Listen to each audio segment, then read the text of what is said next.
Good morning, everyone, and welcome to today's webinar on 5 ways to add value to your seminar, to your workshops, so that the participants get a little bit more out of it. I travel Australia and I train in the area of communication, public speaking, presentation skills, job interview skills, leadership communication, a whole range of things. And it's easy to go and deliver and then walk out. But I want to add value to my clients. And I was talking earlier on before we started the webinar about, in some ways, to add value to your participants is a soft level marketing. So I remain in your mind or front of mind should you have another issue, should you want some additional training, but also it's adding great value. So you book me for the workshop, you book me to come in and train your organization. However, you get further value for no extra charge. So 5 ways, 5 simple ways that I use and I've seen other people use. For those of you who haven't been on webinars before, there are a few names I haven't seen before. Please ask questions as we go. I will pause every now and then and say, are there any questions? There is a question dialog box that you should be able to type into. Take notes. As well as asking questions, participate. So type in your comments. Maybe you've had a circumstance which has been a little bit awkward. Maybe you know other ways of adding value that I don't cover, and you thought that was really great. And that would be fantastic to share with the people on the webinar. And apply it to your own situation. If you're planning a seminar, a workshop in the future, is there anything you're going to do to add value to your clients, to your staff, to your community? Or if you don't have anything coming up, cast your mind back. What have you done something different that would have really made a difference from the participant's point of view in a previous workshop you've done?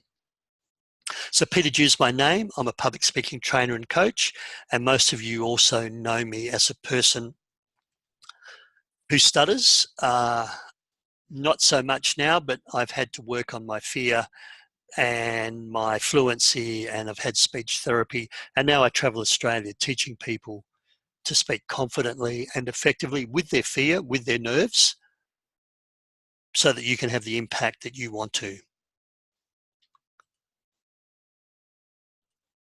So 5 strategies. Create a great pre-workshop experience.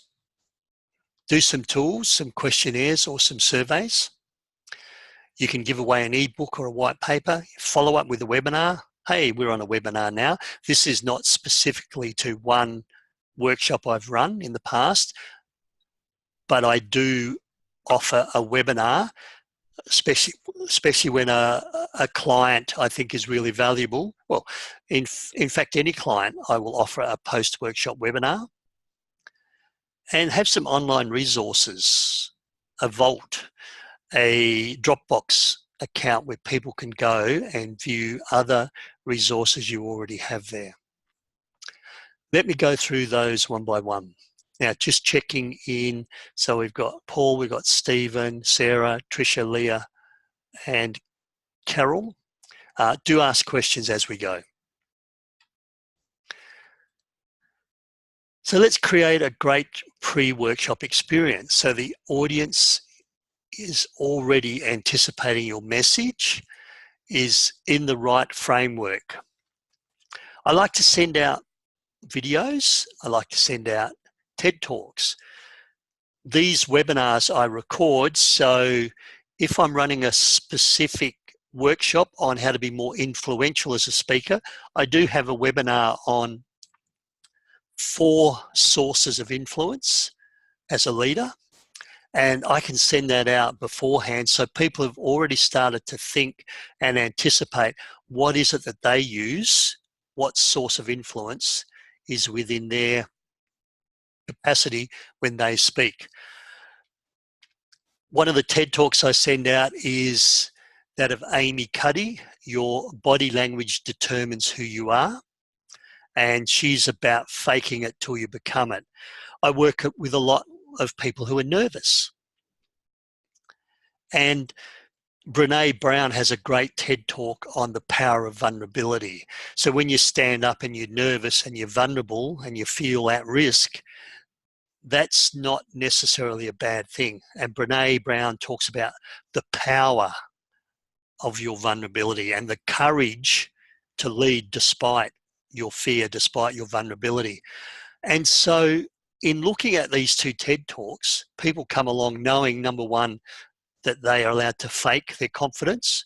In other words, they can be nervous in my workshop, but no one need know that they're nervous just by using that confident body language or the power posing. They also know that it's okay to be a little bit nervous. It's okay to be vulnerable. It's okay to disclose that they don't enjoy this. Yesterday, I ran my workshop, How to Overcome Your Fear of Public Speaking, here in Perth, and all people in the room had a, not morbid, but a deep fear of public speaking. That's why they're in the workshop. So in disclosing that vulnerability and sharing it, straight away it moved them to a stronger position. I didn't pre-workshop them because I was brought in as a trainer, so I didn't have access to the participants. It was someone else's clients. When I run my own workshops, which is 95% of the time, I can send out and do a pre-workshop experience. I also tell people what to wear. A lot of training rooms are set at 22 degrees Celsius, which is cold. When you go up to Karratha and Port Hedland in summer, the air conditioning will be really, really cranked up. Now, I won't allow a training venue to put the webinar, to put the temperature at 23 or 24. 22 degrees, 21 degrees is apparently at optimal learning.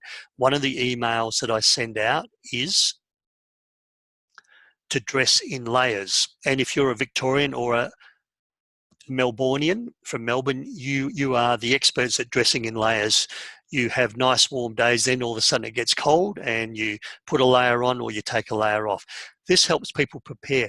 Manage your energy. Bring along some energy foods, some nuts, some seeds. I'm going to provide you morning tea and afternoon tea, but what if you wish to bring along some sultanas? All of this helps set the scene. And I've had a bit of feedback.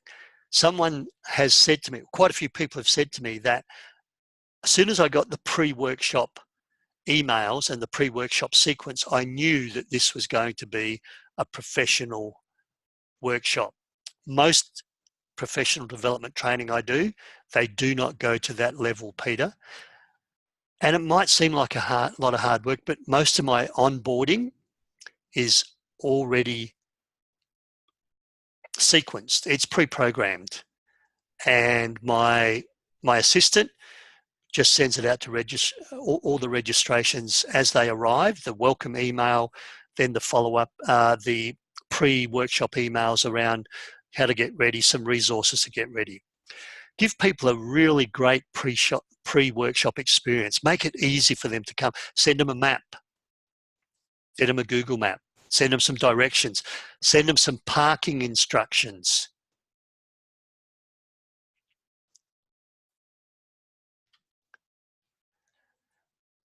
You can do a pre-workshop survey, a questionnaire. SurveyMonkey is a great way to ask people what do they want. I'm doing a workshop tomorrow for an aged care provider here in Perth, and all 15 people have completed a pre-workshop questionnaire. 3 simple open questions that I treat confidentially. Question 1 is, tell me a little bit about your role in the organisation and when you might have to speak.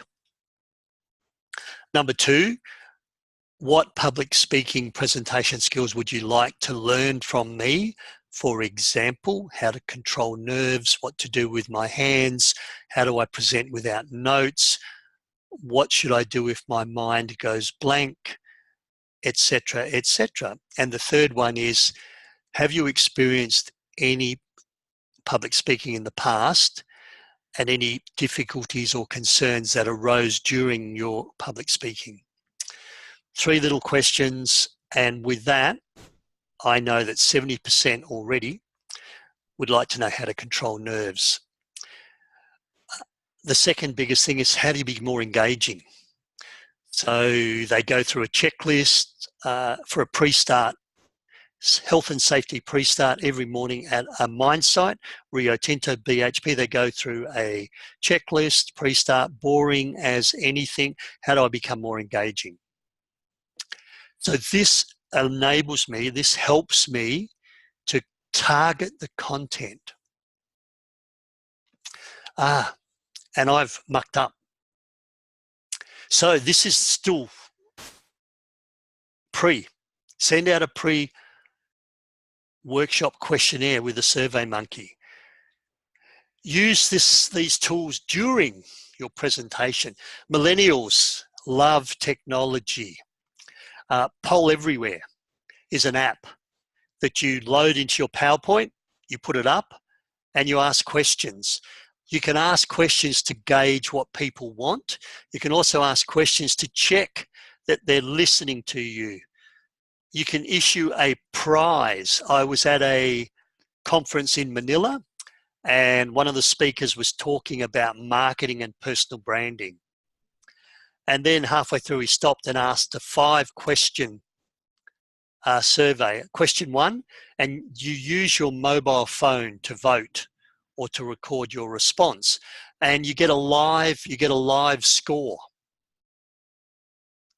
It shows, and you put all the names in, so people, and they can call themselves whatever they want: Bob, Fred, Bingo, SOS. You don't have to use your own name, and you see it as you score. And the person who got 10 out of 10, in fact, there was 3 people got 10 out of 10, but it also shows the speed, the average speed of response. And the person who got all the answers right and was the quickest, got a free one-on-one coaching session with the speaker. And I think he put a price of worth $500. An executive speaker, an international speaker, $500 for 1 hour coaching may seem a lot if you're not an executive, but he gave that away and put a price on. You don't have to use technology, but what are you going to do midway during your presentation to add value? I'm just going to pause for a moment and ask you what you think.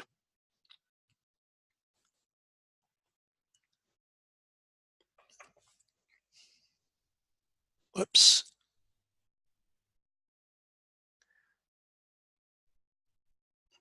So thanks, Stephen. Yeah, some people halfway through, they stop for questions. Stephen's been to a seminar, and they handed out a little palm card, and you to write down your question, and then the assistant staff collated those questions into themes, and then when they came to the end, the person answered those questions in a much more, I guess, coordinated way.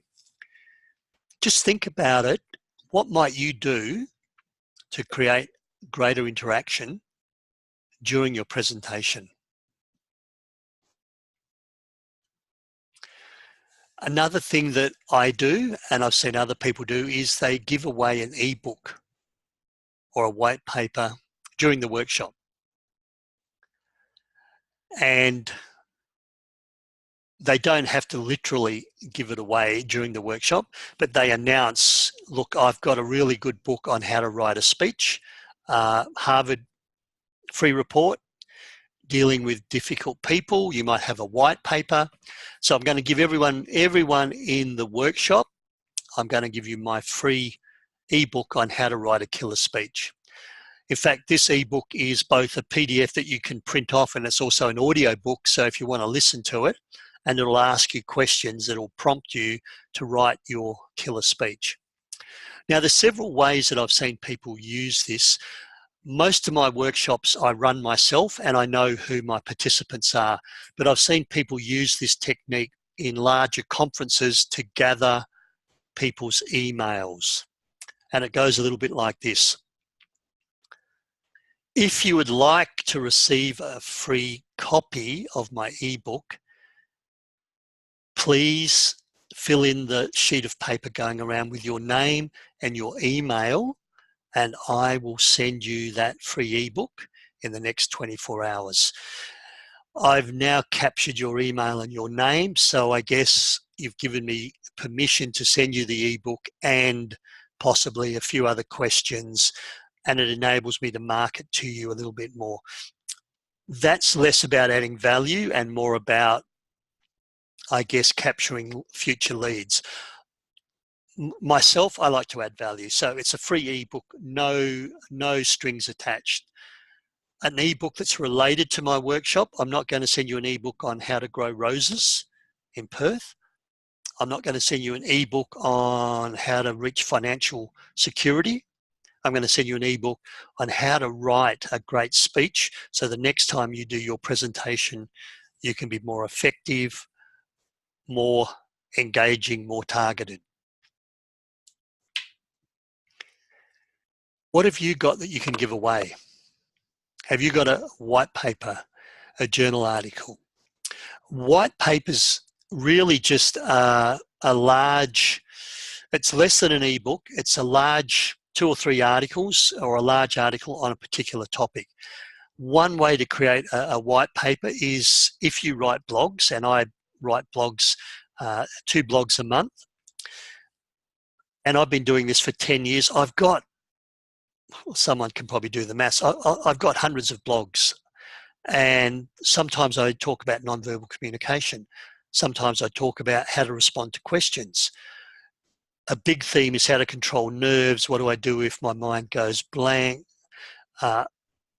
Stage fright. And I can put all those already written articles into a white paper on how to deal with nerves and stage fright. Put it together, make it look nice, outsource it to Upwork or Elance or Fiverr, to a virtual assistant, and they'll put it into a really nice book for you, and you give that away. Make sure you have your phone number, your website, your email, probably on the cover and on the front and back cover, so that it's also a business card. All right, going to pause for a moment. Are there any questions?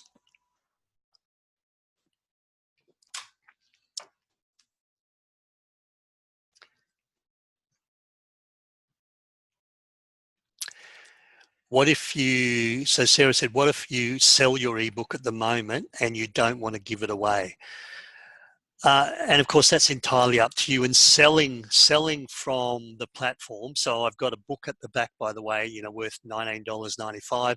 If anyone's interested, you can sell from the platform, but my workshops, people have paid to attend. So I don't want to then sell. So maybe you can break your ebook down. Maybe it's 10 chapters.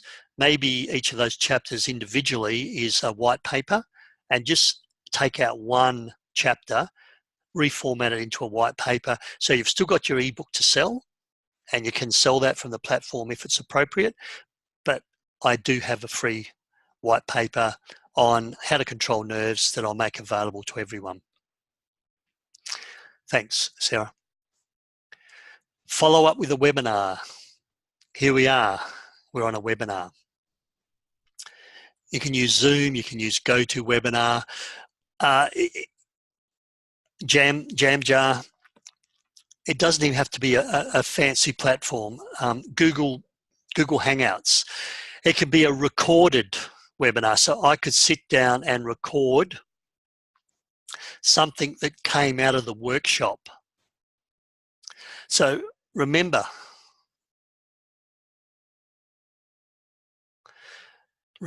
I'm looking at adding value.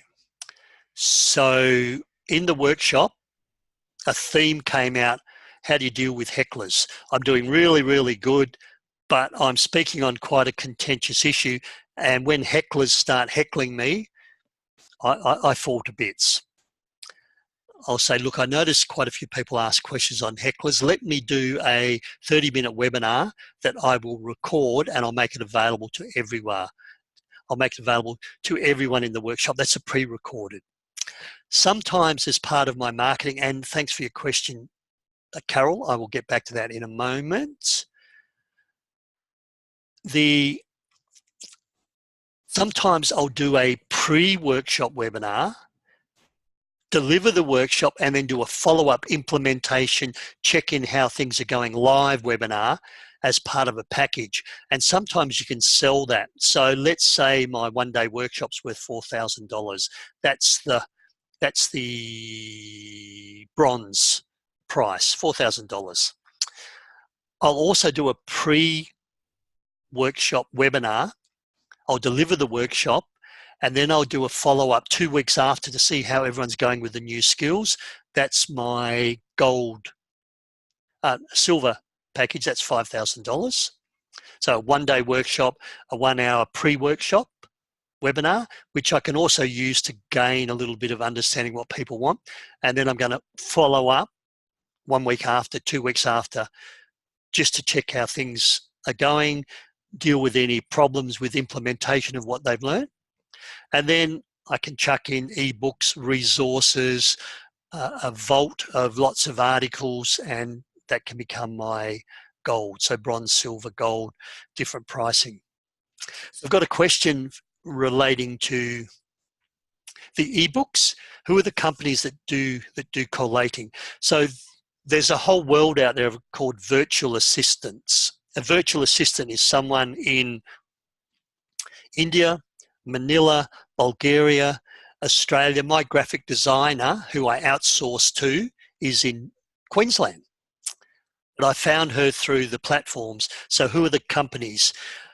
The ones that you can use, let me try and be fancy here. So one is called Elance. Whoops, Elance. The one I use most is called Upwork. And this is .com, of course, Upwork. And the other one you can do smaller jobs with and bigger jobs if you want is called Fiverr.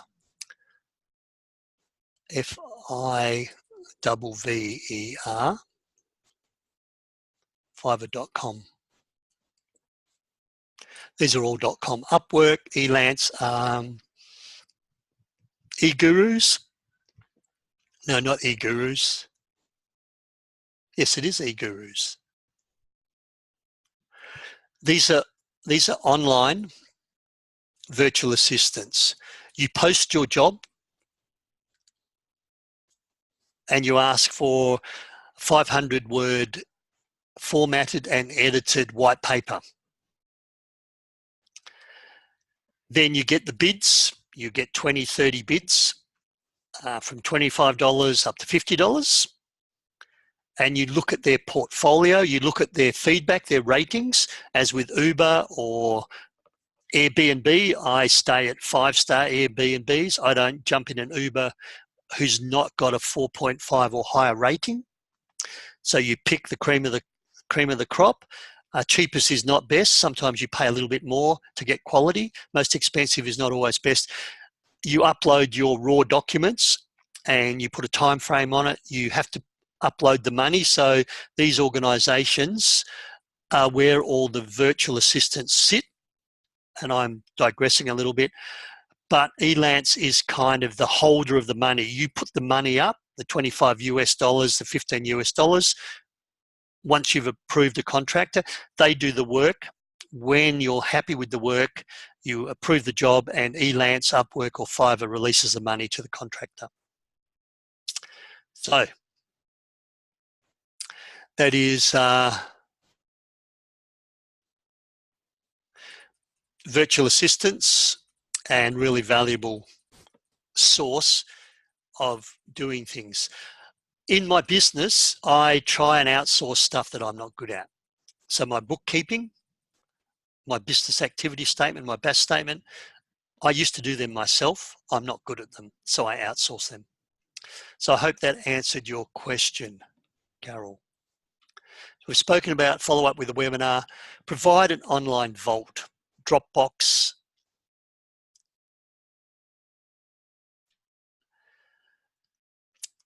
Google Drive. My wife, who does a workshop in Women in Leadership takes along a thumb drive, and as Violet does her work and research around women in leadership, the differences between men and women in terms of assertiveness, and as she collects articles, sometimes it's a photograph of a West Australian business or an Australian newspaper article, she puts them into a thumb drive and physically hands them out to people. She's also got them in Dropbox, so she can put them to a link in Dropbox. I use an app called TalkBooks. Here I go again. Actually, I wonder if I can text. Oh, I think I can text. What happens when I do this? Oh, yes. TalkBooks. And what happens is you get a URL called get talk slash Peter, call it whatever you want to.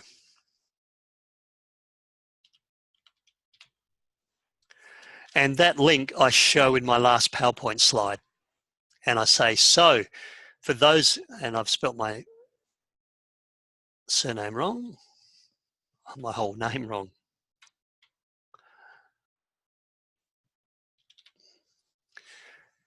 That link, when people click on it, it opens up a vault and I can upload video. So remember I mentioned the TED Talks? I can put those TED Talks up there. So I could send this vault as a pre-workshop reading, as a pre-course reading. There are other virtual online vaults that you can use. With Get Talks, the first 2 are free.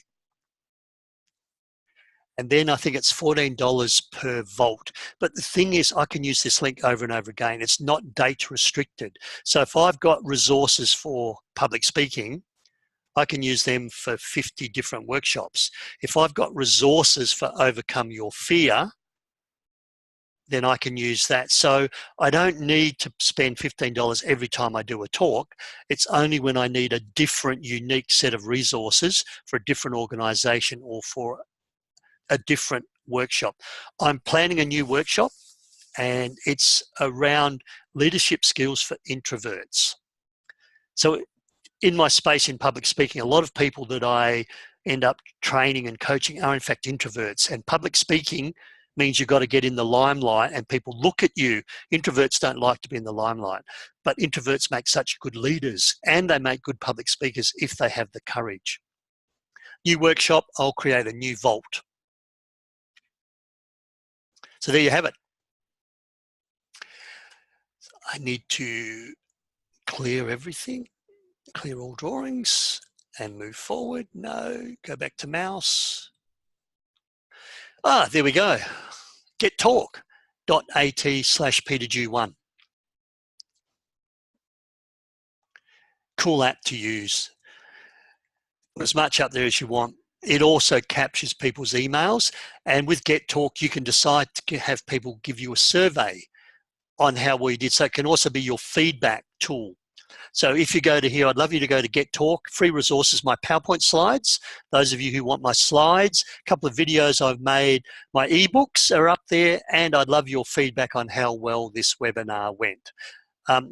By the way, that is a live resources, not for this webinar. I think it was for a presentation I did to a group of office staff. So there we go. Soft sell, lots of workshops coming up.